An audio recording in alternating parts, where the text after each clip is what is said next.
Hey, Tini, welcome back to the Juve cast with another Juve match day. A big one today facing Napoli, and we've got the panel put together. We got Omar coming in, we got Lewis coming in, and Anthony. How's everybody doing today?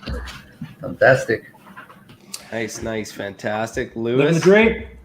Living the Hi. dream. living the dream. I'm good. I'm feeling good. It's Juve Day. We'll see how long that feeling lasts.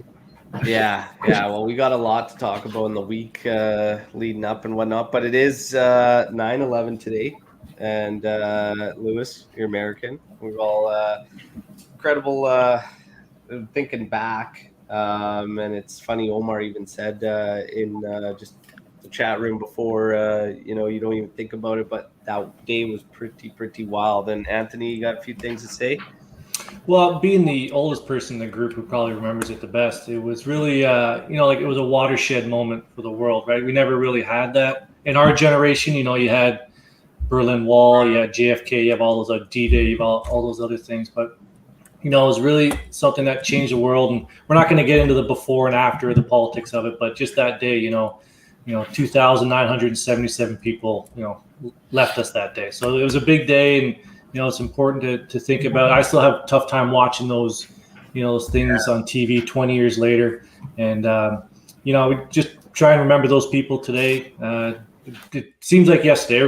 It's one of those things where everybody remembers where they were. So, the good thing was it was, it was sports. It was baseball, but it was sports that kind of, here in North America got us going again. I think it was the 29th of September. So, if you ever see Sammy Sosa running Wrigley Field with the American flag, it was pretty powerful to see that. Mm-hmm. So, the good thing is we have sports. It's a sad day in that sense, but it's a good day because, we're 20 years on, we can remember it. And today it's a Juventus day, and we have sports to help us get through it. There you go. All right. Well, we got a lot to talk about leading up to this one. We had an international break, but Juve was all over the news during the international break. But we did celebrate 10 years at home in Allianz Stadium. Was J Stadium. A lot of Juventini still call it J Stadium, and I'm okay with that. But incredible statistic there. 95.26% winning percentage. Woo! Top in all 5 leagues. That's good, right? Stadium. Yeah, it's a little good. I would have taken that. I would have taken that in university, that grade for sure. Pretty wild. And who remembers that opening match and just wild times? Pirlo entering the fold and not really knowing what you're going to get out of him, older age and whatnot, but he led the revolution pretty much. And that Marquisio goal in that opener, Lichtsteiner, the very first goal scorer in that stadium, I believe.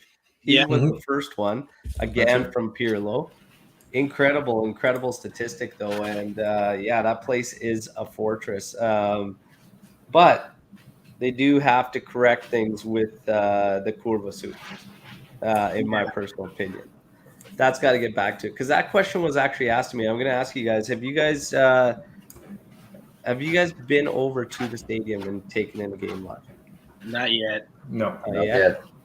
It's incredible. And somebody asked over Twitter this week and just said, "What's it like for us that haven't made it over?" And I said, for me, it was like I almost couldn't put it into words because follow this team for so long, and I'm old, and you follow it for so long, and with my dad and everything, and you don't know really what to expect, how it's going to be like, and you're so hyped up. But we had a little B&B that was across the street from the stadium, my wife and I, because we took the time during our honeymoon to go and watch this game, and it was the Milan Juve game where Bonucci of course was on the other side. And you could hear the crowd and everything. Like, this was hours before match started. Like, we're talking 3 hours. I'm sitting in the room there, the windows cracked open, and I'm thinking, holy shit, I can hear them. We've got to go. And she just looks at me like, there's like 3.5 hours or something until game time. I was like, I don't care, I'm going.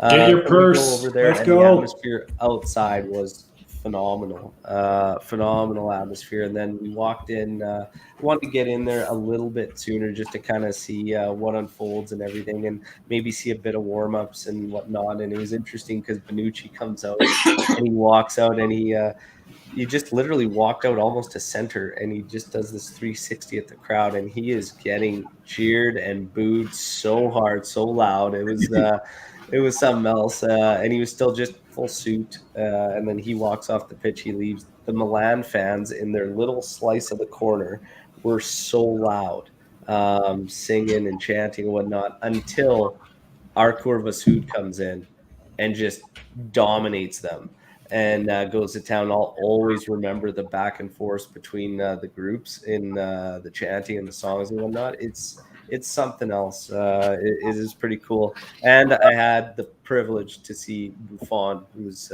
still with us at that time, and Dybala scoring 8 minutes in. I remember the game like it was yesterday. It was phenomenal. But something that every Juventino or Juventina should try their best to do is get over to that stadium. Phenomenal facility and our fortress. But yeah, 10 years at home. Pretty wild stat. Hey, guys? Yeah. I think that with all the chaos the last couple of years, you forget just how good Juventus is at home. They very rarely drop points. And, somebody asked this week, like, what are your 10? I think it was Mirko asked, like, what are your 10, Juventus games? And I was thinking back about all, like, the really, like, the ones that I remember. The Bonucci one is one. When we beat Roma 3-2 in Allegri's first season. Another Bonucci game where he hit that ridiculous volley. Just so many memories that at home, and to have that record is just incredible. It's I'd be really proud of, considering we're the only team that owns their own stadium in Italy. Yeah. I remember this. Like, first of all, what you said, the 95.26 is the best across the big five leagues in that period, which means we're the best home team in the last decade, which is something to be proud of. And I remember that first game. I was still in the army back then, and I was watching it on my phone. And you kind of felt that something is different. The spirit came back, and you knew we were off to a great start with that 4-1 victory, even with the Chile getting a red card, to remind us how the Italian league is. But you could feel there was something different immediately. Yeah. I remember that tweet from Mirko, and I was like, I can't remember what I did 10 days ago. So I was like, 10 games. But that Pirlo goal against Torino in the 93rd minute, that in the rain, that's probably the one that really sticks out the most. That one, that would probably be the one that, and the Del Piero when he gets subbed off and he goes around the stadium that day. That was the win against Lazio. The win against Lazio that sort of gave us the Del Piero title. There, yeah. You think we're lucky? That was a good one. I love that one because Pirlo's yipping at the ref there, and you don't even expect it, and Del Piero just runs up and hits it. Yeah, I don't think any other player shoots it before Pirlo except Del Piero. Yeah. I don't think he was even going to give him the discussion. He just went. It was awesome. All right. We had a good interview with Cherubini this week, actually. If you guys had a chance to check it out or not, but there was a lot of interesting stuff in there. It was really nice to hear Moise Kean and Kyle George, and just the fact that he was saying they were going to take a shot at Kean regardless of Ronaldo or whatnot. It's hard to believe that 100% or whatnot because it was so late and whatnot, but you never know. I think the interest was there the whole time in bringing him back, and it's nice to hear that it's the characteristics of the guys as well as their age and everything that brings them in, and he doesn't see this bad boy that Keane's kind of taken out to be, and I think Keane's gonna. I think it's going to be a different Keane that we're going to see than before, and I think he has matured a lot in a short period of time because he's kind of had to. And I think as tough and painful as it was for Juventini to watch that little stint at Everton under that manager, who obviously had issues with and whatnot. I think that was good, and everything happens for a reason because we've seen a Kane with a chip on his shoulder, and I think it's going to bode well for all involved, and I'm excited to see him with us. He spoke obviously to Dybala and saying that Dybala will be the center of the project and whatnot, and they're going to go that route. There's a lot of optimism there between both parties. The Ronaldo leaving thing is an interesting one to talk about because he says, yeah, he kind of made it seem as though they had signs that he was going to stay. And I think the signs that he's talking about are just the fact that there was no deals really coming at them. And then Ronaldo basically turned it on its side and just saying, I need to leave like immediately. Whatever that makes people think of Ronaldo or whatnot, still, I do hold management fairly accountable for that because you got to be all over that scenario and whatnot. So regardless, they dealt with it quite well, in my personal opinion. You're not going to go out there and all of a sudden sign Haaland, who he also spoke to and said it is a regret, but in the future is still very, very hard to do, which is something that's been confirmed everywhere. So everybody that's getting pumped on Haaland, hey, I'd love it too. I don't see it. Don't see it financially. And Vlahovic is apparently going to sign with Fiorentina, but there'll be a release clause of 80 million euros in there. So now you'll have your price tag, which is nice too, because then you won't have to hear about Rocco Comiso and all that drama. But guys, your thoughts on Cherubini's interview? The author, sorry, the interviewer did an interview. I watched that. I read some of the article, and yeah, everything you said there. There was some confusion. He used the word downgrading, but he used it in terms of a rebuild. So it's more of a. He talked a lot about the rebuild that's happening with Juventus, and yeah, investing in the youth.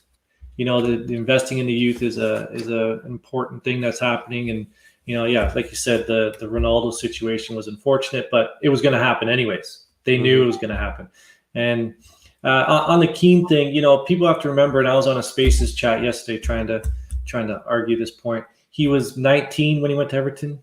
Yeah. 19, you know, he was very young, and you know, you can't expect a 19-year-old to go to a new country, new culture, food, people, language to pick it up. And then you see what he did when he went to a club with more professionals, PSG. You know, he kicked it up a notch. He had the 17 goals, and all, I believe it was all competition. So just to kind of parrot what you were saying about Keane coming back, you know, I think it was a great move, cheap. You know, why not? It's an easy move for the team to make. He also mentioned that Dybala is the center of the project. So we can expect that deal to get done pretty soon. Yeah, and Marquisio today actually talking about Dybala in his interview and saying that he talks to him from time to time, and he's fully aware, Dybala's fully aware that he needs to become reliable. And apparently he told Marquisio that he feels indebted to Juventus because of last season. I love hearing shit like that. Like that's beautiful, you know? And it's hard to root against this guy. And I know like Lewis and I have gone back and forth on the Dybala thing and in the chats all the time and whatnot. But like he's just, I don't know. For me, I feel like it's easy to forget the Dybala that we had when we kind of had him in a role and working off somebody up front, the damage he can do and just how much better he makes the rest of the team. And he changes that dynamic with Juventus. The team plays differently with a guy like Dybala in the lineup. I think it's just too easy to forget. And the injuries, all that. And yeah, I think it's just been a frustrating few years for us in general, even considering we won the Scudetto under Sarri and whatnot. It just hasn't felt the way it has before, but we were almost spoiled a bit before because we were just on a rampage. You know what I mean? And I think it's nice hearing things like that from Dybala and whatnot. And I think when he's determined and whatnot, he was under Sarri, and Sarri kind of made him one of the big pieces. he delivered. So I don't have this lack of faith that he won't be able to deliver. But your guys' thoughts on Dybala if he is the center of the project? I mean, I think by default he's your next, the next guy up, right? Like after Ronaldo, he's your second best player, which is why I think like in the past I've been kind of hard on him. Like I preference, like I really do love Dybala. Like I think he's a great player. It's just that knowing I do. I've tweeted this before this year that this is his year. I've said it at the start of the year. I back him. I just don't think he's worth 12 mil, but that's a different discussion. I think that, I just think that Juventus, like, he's your next best player. So, like, obviously he's the center of the project and everything. I think that the problem with Dybala is that for whatever reason, 3 managers as a whole had trouble putting him into certain spots. I mean, Pirlo, we only saw a little bit, because he was injured, but Allegri struggled with it. Sarri struggled with it. It's just something that tactically doesn't fall right. And, maybe making him, Cherubini coming out and saying, this is the center of the project, we're going to build around this, will help him and get the best out of him. I think that, whether he could do it or not, we've seen it in flashes. I mean, that year before Ronaldo, he was ridiculous, and he was really, really good that season. He had like 25 goals, like 8 assists, something ridiculous like that. It's going to come down to, depending on what Allegri is going to do, if he can tactically get him in the right spots. And as far as his love for the club, like, he's always had that. And that's a thing that I will appreciate about Dybala. I just think sometimes we make a little too many excuses for him. And that's where I'm kind of, tough on him. Yeah, I could see that. But at the same time, I got to say, if you're saying Sarri had a tough time integrating, that was his MVP season. He was amazing for you that season. 35% of it on the bench. Yeah, but what does that even say? That almost leads to how important he really is. So he's playing less, and he's still getting MVP. Okay, and listen, if the center of I understand that, but if you're center of the project, we played Inter Milan in that second game. He started from the bench. I know he came on, scored a goal. It was great. He wasn't center of the project though under Sarri still, and he's still getting MVP. If you're one of the best players, you should be able to fit tactically. I'm sorry, but I question this MVP award.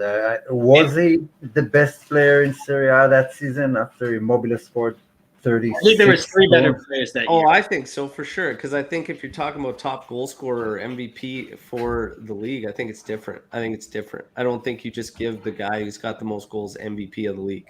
I felt like Juve weren't good enough. And, you just had to pick someone out of the team who won the Scudetto, but I don't feel like he was the MVP of the season in Serie A. But water under the bridge. That's a tough one, man. That's a tough one. And honestly, look at the years before when he first joined us. He was lights out, man. His stats actually, and again, bringing up the fact that guys have not started when everybody was calling for him to start and saying, start the guy. He still delivered the stats, even if you factor that in. It's just, I'm sorry. This guy is unreal, man. It's like, even when guys talk about like former players, every single one of them is like, no, you want Dybala on your team. You want him. To me, it's more on the coach to figure out, and management, make it work. This guy's deadly in a tandem up top. So go out and get it and make it work. Inter had the same thing with Lautaro. What did they do? They brought in Lukaku, and it was like the best thing for him or whatnot. Stand alone, Lautaro.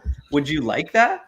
No, probably not. Just like you get frustrated with a standalone Dybala, but a Dybala and a partnership like when Higuain was there. Well, don't get me wrong. Pretty solid, right? I think that's the key. Yeah. Go ahead, Omar. Don't get me wrong. I love Dybala and he's a fantastic player, but we need to understand he's 28 right now. He's as good as he'll ever be. He won't develop to an even quicker, faster, more technical player. That's the height of his career right now. And if we can't use that to our advantage, then we have a big problem. We can, though. That's we can. I don't think we can't. I didn't say we can't. We totally can. but we need to figure it out because when he was like 22, 23, 24, okay, he'll adapt, he'll find his place on the field, but this ship has sailed. Okay, that's what you got. He's an extremely talented player who can do a lot, and it's time for him to also pick it up and stop looking for reason why this and that didn't go as planned. Well, I don't think it's him looking for any reasons, guys. It's just, again, I'm just saying it's interesting that we could put this to other players. For instance, McKennie, and say, oh yeah, no, that's on the coach's fault. What the hell are you doing playing McKennie as a trequartista left foot? No shit. Well, and then all of a sudden, Dybala, same thing. We've pushed him away from a setup that works for him. And the thing is, even if you're going to use Dybala off the bench, and this is why I say it's not just strictly on a player. Even if you're going to pull him off the bench, that's fine. I think as a manager, these guys should have multiple setups. Like, I don't think it should always be plug and play 4-3-3. Because if it doesn't work for your players, it doesn't work, and you have to have a different style setup. And for some of the years where Dybala struggled, even though in one of those years he saved the Scudetto down the stretch, 2017-18, you guys could thank Dybala on that stretch. It's still, he was forced out into a right wing. Lewis knows, I know, Omer knows, Anthony knows, right wing, Dybala. No. But he still delivered in those clutch moments. It's just a different element. But Eric's got a point here with Lautaro isn't worth 12 million either. But here's the thing. Dybala, is he right in getting the same money as De Ligt, in all your opinions? No. Yes. I say yes. Yes, he is. Well, can I just jump in for 1 second here? Oh, 100%. Eric had a good point with the whole Batman and Robin thing. I would maybe switch that. Dybala needs that strike partner. I don't think Morata's the guy. Right? I really don't. I don't think Ronaldo was the guy either. So Alex mentioned Belotti. No, he's like with Higuain. He had that strike partner. He had that piece, and I think that the team needs to find that piece. Whether you want to call Dybala the Robin to the Batman, I think it's the same either way. But if they're making him the center of the project, to Al's point, now you got to start, or maybe I think Lou made the point, now you got to start constructing the team to fit that. I think that what the issue is with the contract now is they're probably only going to want to sign him for 4 years, and he's probably asking for 5 or 6. So taking him to what, 33, 32, 33. Omar has a good point. He's not a spring chicken anymore. I'm not a spring chicken. Like, my knees crack every morning. He can't be feeling that good waking up every morning, but he has better physios than I do. It's, shoot or get off the pot. Either make him the center of the project or don't. Well, so if he's the center of the project, then pull the trigger. Let's get it going. Another issue here is that, Juventus, they either need to stick with it or they need to just get rid of it. You can't have both, right? Exactly. And Al and I have disagreed on this, but we both agreed that there's no reason why a guy that you want to be one of your best players should spend 40% of the time on the bench. There's multiple reasons for that, but if that's the case, cash out. So, and I think the club is kind of you hear the reports and stuff. They say they want to keep him. They say a lot of things, but they're going hey, we only want a hard 10. He wants a hard 12. They'll figure that out, but that's kind of the club's indication of this is the last thing. It's either we resign and we go forward, or at the end of the year we move on. And I hope we go forward, because I think Dybala, he's good representation of the club. I do think though in Europe there's a bit of a tag against him a bit. And I know we'll talk the Barcelona game. That was 5 years ago. There's a bit of a tag against him, and I think that's half the reason. There's a bunch of other reasons why they signed Ronaldo, but I think it's part of the reason they went out and got a player like that. I think that's Dybala's next evolution is going to be really dominating games in Europe. And if he does that, all power to him. I'll take back everything bad I've ever said about him. Well, and that's the catch-22. That's a catch-22. It's if you sign him and he doesn't, then, it's why'd we sign him? But if you let him go and he goes to somewhere else and he succeeds, then you have the other half saying, well, look at what happened. We should have signed him. We should have kept him. So I really think it's a creature of the system. Well, I Right, you think got to put the system around him. exactly. I'm going to say it's the same thing again, like to just dump it all on him again. If we can all agree we probably haven't put him in a scenario that gets the best out of him all the time, then it doesn't just apply to domestic football. It applies to all the football. And if we're going to sit here and say the management didn't support Ronaldo enough, which they didn't, well, they technically did the same thing with Dybala. So it's like, Yeah, but I still see a same issue where we're not like looking at the big picture. okay, his best season for Juventus statistically, if you look at that campaign in Europe, his numbers were terrible that year. Okay, there was the Tottenham game where he scored the winner. Great. He was sent off against Real Madrid. He blanked twice against Barcelona. We got absolutely obliterated by Barcelona twice. They get one goal in the group stage that year. And then even go back to like Allegri's year. He had the young boys game, the group stage there. And then, he dipped off.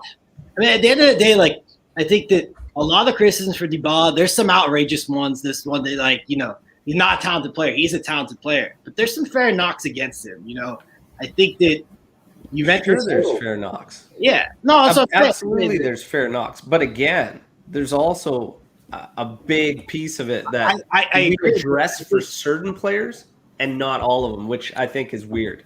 Well, I can point it to something else. Maybe it's not an issue with specifically Dybala or specifically Juve.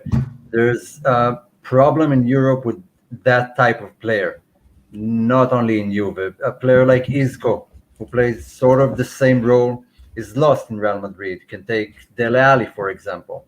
It's those number 10s don't work anymore as much as they used to like a decade ago or 2 decades ago. So it might not be a Dybala problem. It's just the way the game has evolved and has pushed out those Zidane type players that don't do much defensive work but are not exactly strikers or midfielders, and they should connect everything together. That sort of died.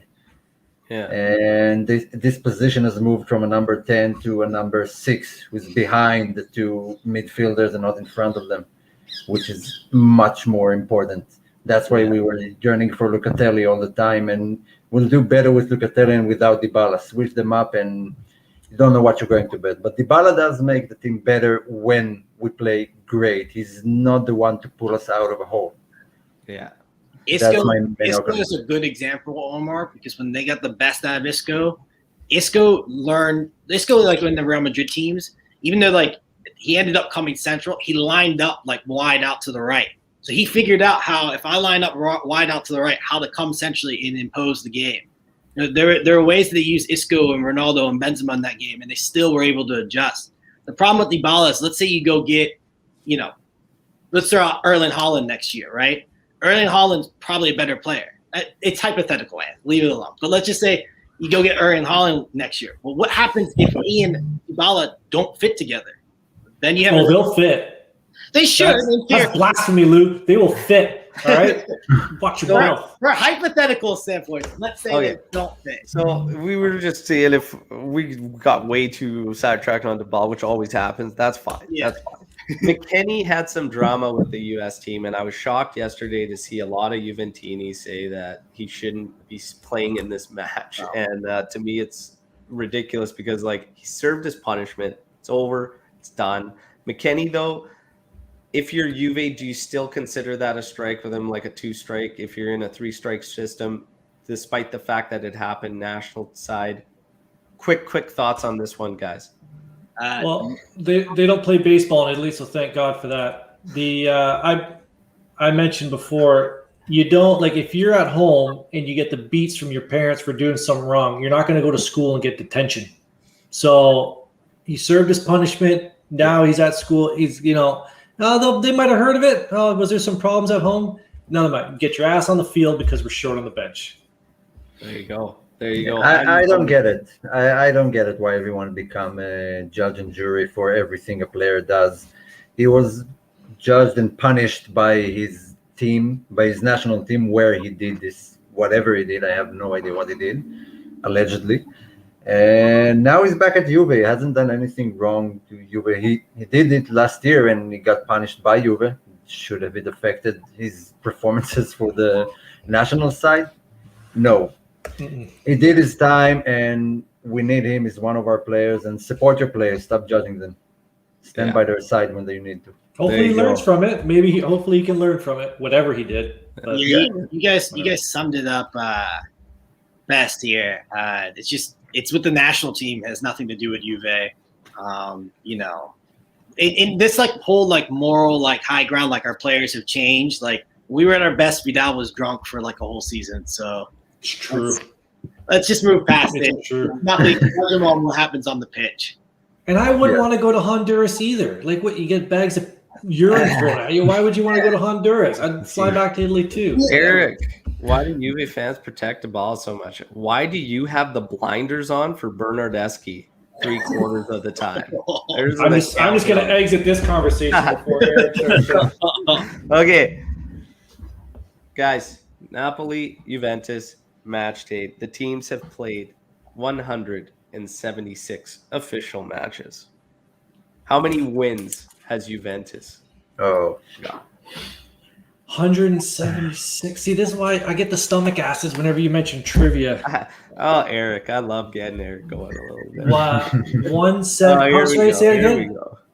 Take it easy, Eric. Say it again out. 176. 76, you're saying? Come on. No, how many times did they play?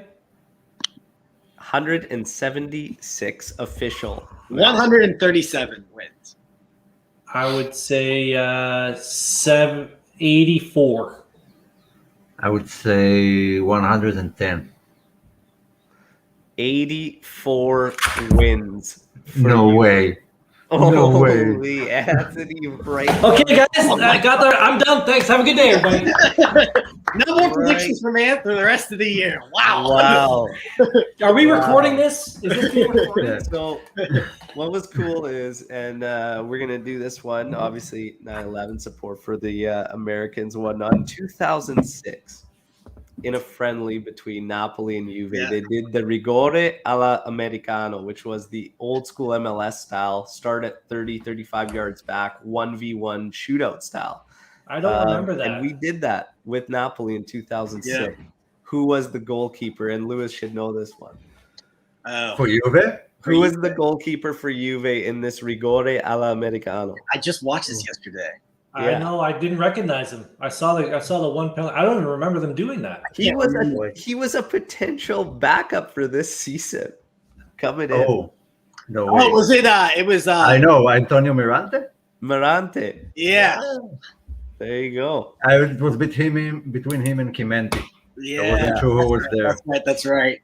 Leading goal scorer of this fixture. It's tied, by the way. Is Higuain one of them? Higuain is second place with 9 and having played for both sides. Okay, I'll go with Del Piero and Omar Sivori. Oh. You want to know something? It's a bet. I have no idea. This probably isn't the answer, but I remember, what's his name? Hamzik, the guy at the Mohawk. He always used to bang goals against Juventus. So I'll go with him, but I don't think that's the right answer. It's from both teams? 176 matches, stretching back into the 1920s and 30s, and Anthony's throwing out Marek Hamzik. You should have stopped at 84 wins. Yeah, no, I didn't say he was the right answer. I know it's some dude from the 40s. But I was just saying that he always seems to bang those late goals. And Del Piero is tied with Wojak for 11 goals in this fixture. And Wojak was another player that played for both sides. Okay, I get half a point. What is the biggest margin of victory for one of these sides in this fixture? I'll say 4 goals.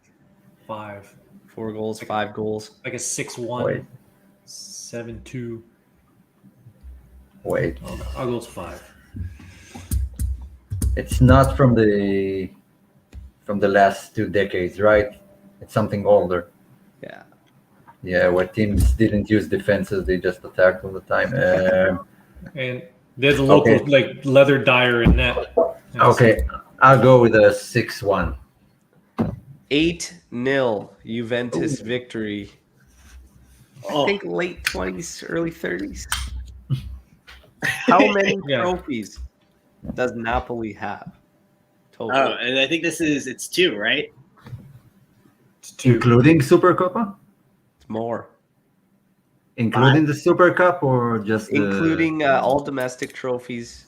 Okay. Well, They Well, they have won. 2 Scudetti. They have 2 Super Cups from the last decade. They had one with Sarri and one in the 10? first contest season. Lewis is going with 10. 8. I'm following Omar here. 8. I'll say I'm 8. going with 14. 14, that Maradona era, they won pretty much everything. Anthony, are you throwing a guess out? I said 8. You're 8, 14, and 10. It's 11. Oh! Total trophies. You stink, Lou. Lewis gonna take that one.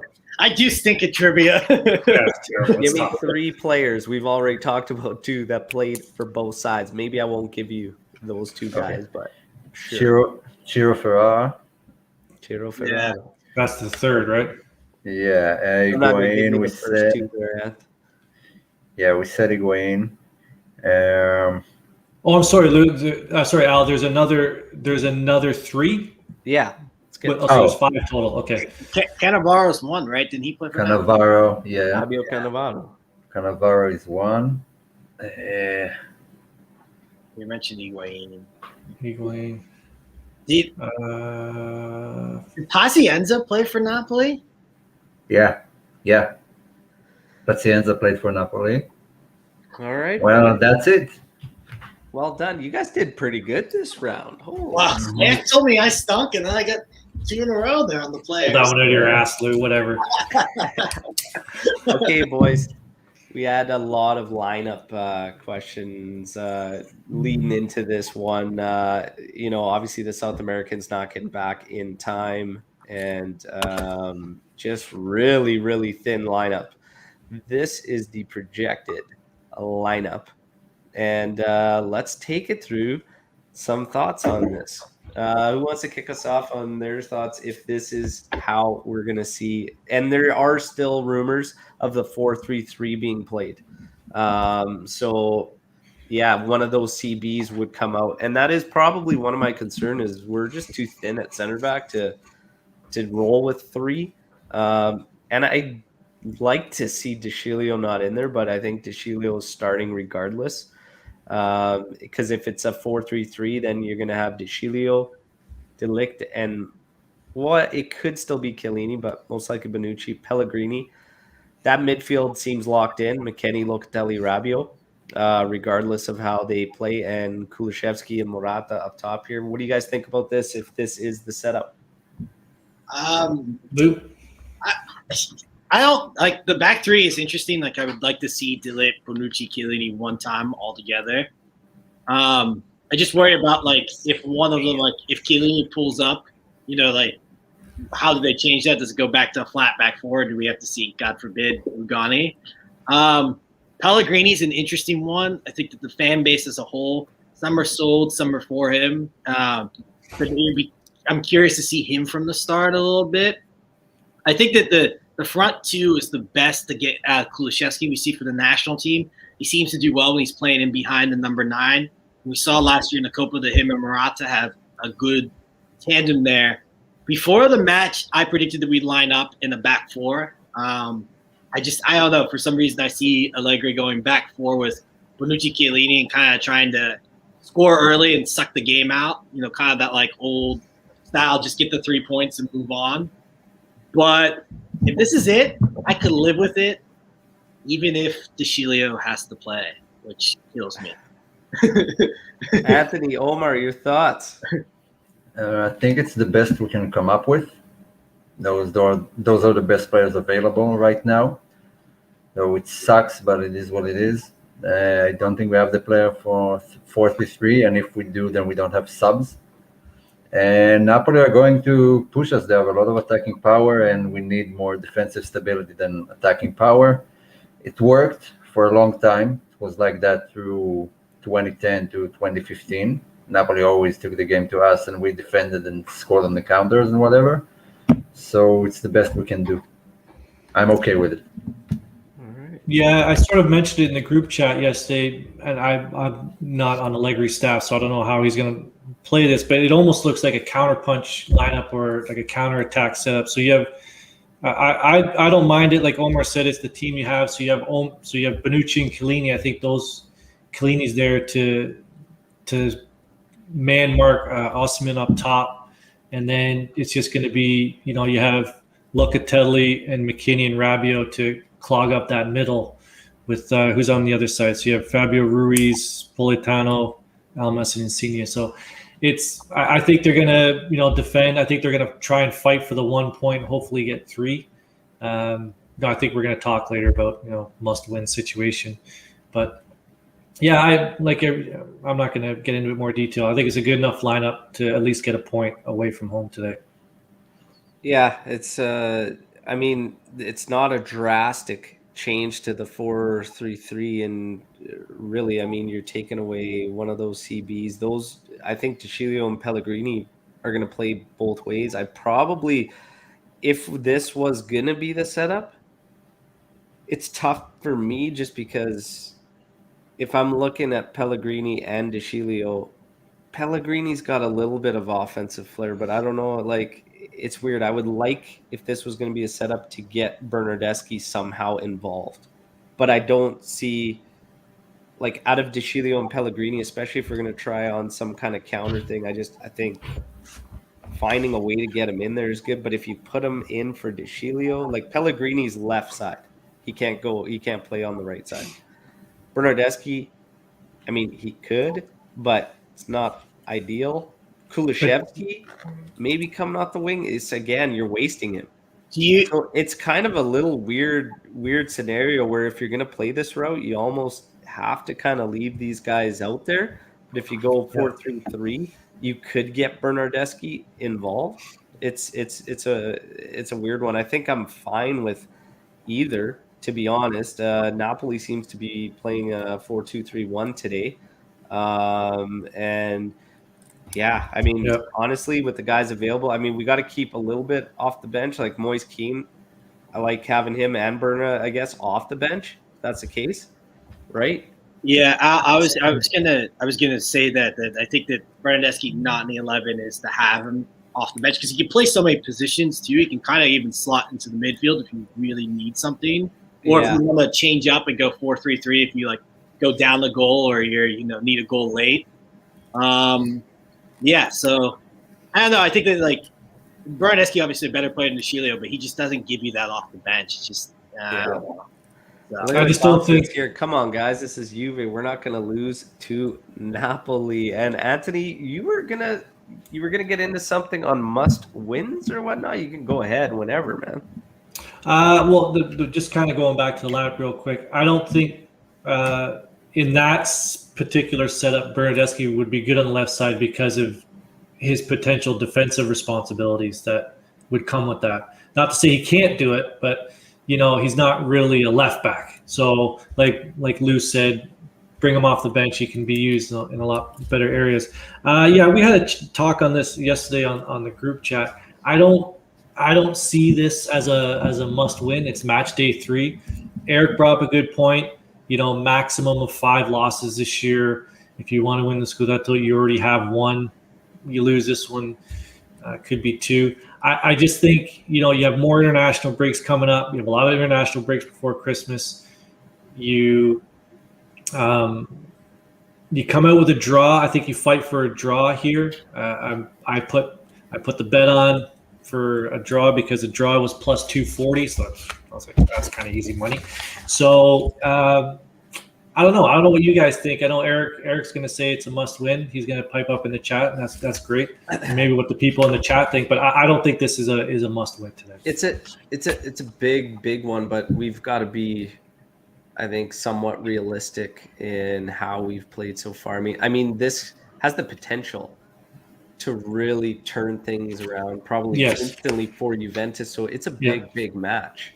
Yes. However, if we drop the points, and I kind of liked where Max stood on it. I know a lot of Juventini didn't like his comment where, you in his press conference where you can't get too high and you can't get too low and you have to just kind of remain in. I think that says a lot about, number one, the lineup that we're going to, again, this would be yet another match. We've already played 2 where the lineup is not something we are going to be going with in clutch times. And this one is kind of unfortunate. I was kind of upset with Max in the experimental second one.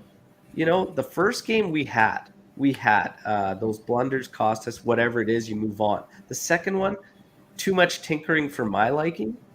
But this one, you're a little handcuffed. This one you're a bit handcuffed.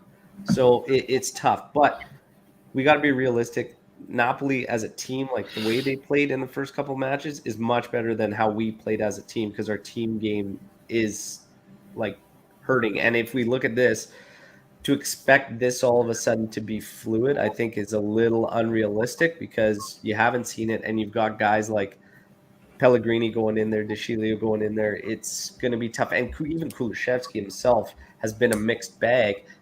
Granted, we've seen him in a lot of different roles in the short period of time he's been with Juventus, right? I'm expecting a really clunky game out of Juve. That's just me. A real clunky, like defense first style game, and try and smash and grab some goals. That's what I expect out of Juventus in this one. Is it a must win?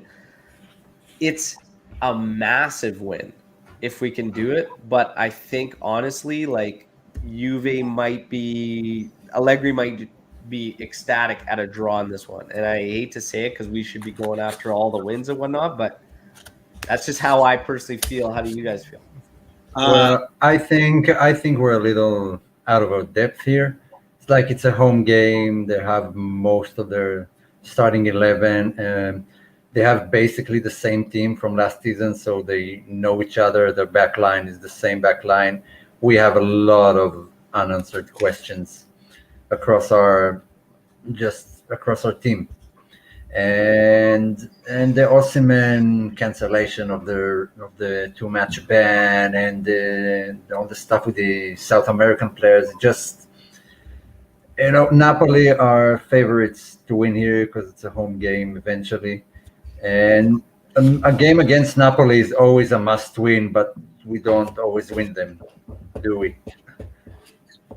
So I'll be ecstatic with a win. It will surprise me, and there's a chance here for a lot of guys to show what they're worth, and a good game from Kulusevski or Pellegrini or Keane could give them a really good boost for the rest of the season.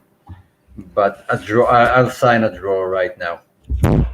Calling a draw right now. Okay, guys. Plus 240, kids. Going back to this. Put some Chakotay on that. Would you guys do this, or would you do a 4-3-3 with the players we had? We never really got to that. Just would you line up this way or a 4-3-3? Your own personal preference, Luke. I'd go this way. I just think that Max will probably line up with the back four. That's Anthony, would you go this route or the 4-3-3? No, I think this one's gonna flip to a 5-4-1 for most of the game. Okay. Right. Oh, sorry. 5-4-1. Yeah, I think he's gonna play defensive and, like you said, smash and grab. So I think it's easier to do it with this lineup. Sort of Omar, would you go this route, 4-3-3? Yeah, I'll go with this one. This one? Okay. Yeah. And Omar's calling a draw. Should we get to the prediction? Francisco not liking the tie. I want to talk about this real quick. I think that Juventus can win this game. If you've watched Napoli's first 2 games, even at full strength, not extremely convincing. They kind of grinded out 2 victories. No Zielinski, I think he's from the bench, right? He's on the bench, that's right. That helps a little bit. No Mertens, who causes nightmares for us all the time. So that's nice.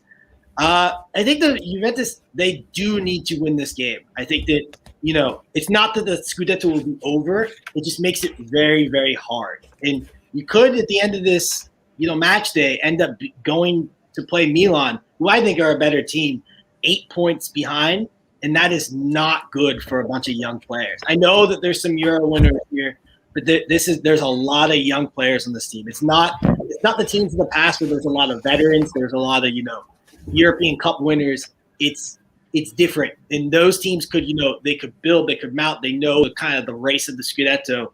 Now that's not really the case. There's only a handful of these guys that have actually won a league title. And I think that it's important to kind of keep that gap where it is now, because you're also going to take into factor after Milan, then there's the Champions League come up. It's going to be a tough month. It's going to be very stretched. That keeps building. It gets hard to close. We learned that kind of hard last year. Injuries. You can never really guarantee that you're going to be able to close that gap. The good news is, where it's not necessarily like the Scudetto's over this week, is everyone else that's our competition has a very tough game this week. Milan and Lazio play. I think Murder's at Sampdoria, which is always kind of a wild card.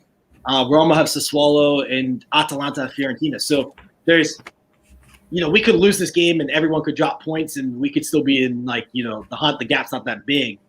But I think that we could do it. I've seen Juventus do it with this kind of lineup. We did it last year against Lazio with a barely fit team, and I think Napoli's probably in that range of talent Lazio had last year. So, yeah. So I'll help Lou out. Let me help Lou out with his points. Spalletti has only won 2 games against Juventus in 27 tries. Yeah. So, and that was, what I have here? 2006 when he coached Rome in Coppa Italia, and 2017 in the Serie A match when he coached Rome. So, and if you listen to his presser yesterday, he's talking about, a team who's on the downswing has the advantage because they have more to fight for, and a team that's winning is at the disadvantage. So that's kind of a loser mentality. I'm glad that loser isn't our coach, and I hope he's never our coach. I don't want my coach talking like an absolute stinky loser. He's trying to take away that, because they are. He stinks, favorites. By the way. They are favorites in this one, slight favorites, and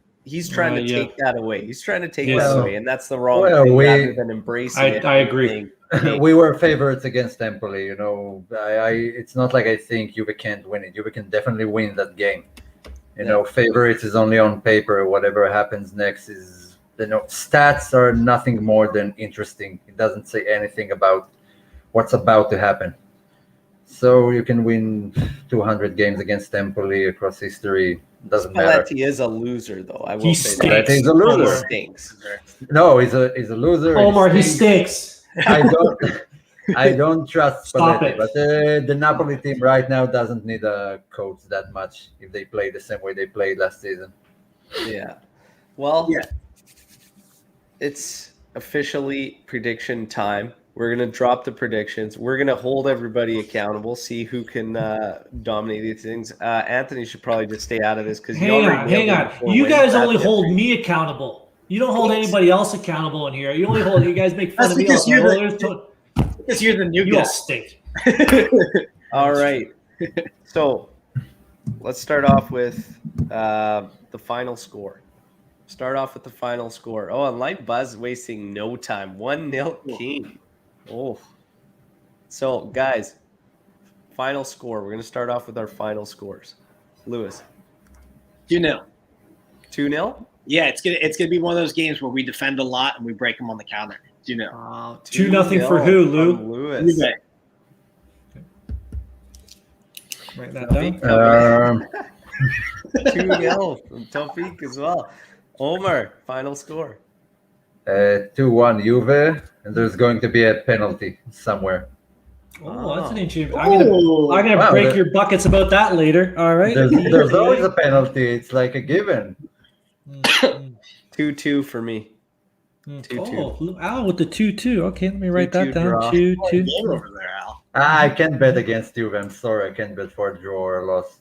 I That's why I haven't called. So my thing is, I've missed on so many now, and I've called wins for you. Have you? Call a draw and try and flip it around.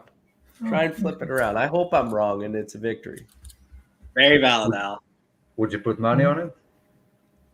I did. A draw or me being wrong? I would definitely put money on me being wrong. No, on a draw. Everyone in the comments go bet on a win. I'll take, if anyone cares, I'll take a 1-1, and I put money on that at plus 240. Maybe a double loss for you today, Anth. Anthony's our bookie. Okay. I got another good parlay bet if you guys want to know. But anyways, go ahead. The first minute of the first offside in this game? What minute will the first offside take place in? Omar's really good at this one. Minute 5, it'll be Alvaro Morata. Minute 22, it will be Politano. 22, yeah. Oh. I'm on 12th minute. Morata offside. Who did you say, Lou? Minute 5, Morata. Okay. Al? 12th minute, Morata. Okay. I will go 18th minute, and it's going to be Insigne. Ooh. All right. Oh, man, I just forgot I have to start hating Insigne again. and Di Lorenzo, man. Di Lorenzo will be tougher. I liked him in the Euros. It will be tough to root against him. Who gets the first yellow card? Team and player. This is tough knowing that we're just dealing with projected lineups, but let's try and nail it. Juve, Rabiot. Yeah. 24th minute, Juve, Rabiot. Look at this prediction. Jerry here, 2-0, Keane and Kulusevski. 30th minute, Kulu, 68th, Keane. Remember this. I like the confidence. Remember this. Yeah. Book it. Well, So you both Rabiot. When did you say, Omar? What minute? I didn't say a minute. Do we have to pick a minute? No, we just need the team and the players. So he's going Juve with Rabiot. first yellow and Rabiot. You know what's going to happen? Rabiot's going to get bodied by Insigne again this year, and then he's just going to throwing Rabiot out in 10 minutes. Oh, I'm writing all these down, by the way. You two smart asses. You and you. I'm writing these down. That's what brought you in. I'm going to go. I'm the only one with a pen. I'm going to go McKinney. I'm going to go McKinney. Well, that's a good shout. That is a good shout. Well, isn't it, Lou? Isn't it? Yeah, it is. I heat up as the year goes. I get warmer. Is that what happens? Yeah. I'm going to go with Chiellini getting our first yellow. That is also a good shout. Juve gets a yellow. Chiellini will get it. It'll be deeper into the first half. But yeah, it's hard when Rabiot's out there. He's probably going to get a yellow. Yeah, and the Chiellini's yellows are never ordinary. It's not like a regular foul. Thing. How many attempts total does Juve end up with? How many on target? 11 attempts, 5 on target. Shit, I wanted to say 11. Okay, I'll go with 13 and 5 on target. I'm going 12 and 4. And Anthony, you bagged. You need to send us a photo of the predictions later, because I won't remember anything. Yeah, I'm gonna go 10 with 4 on target.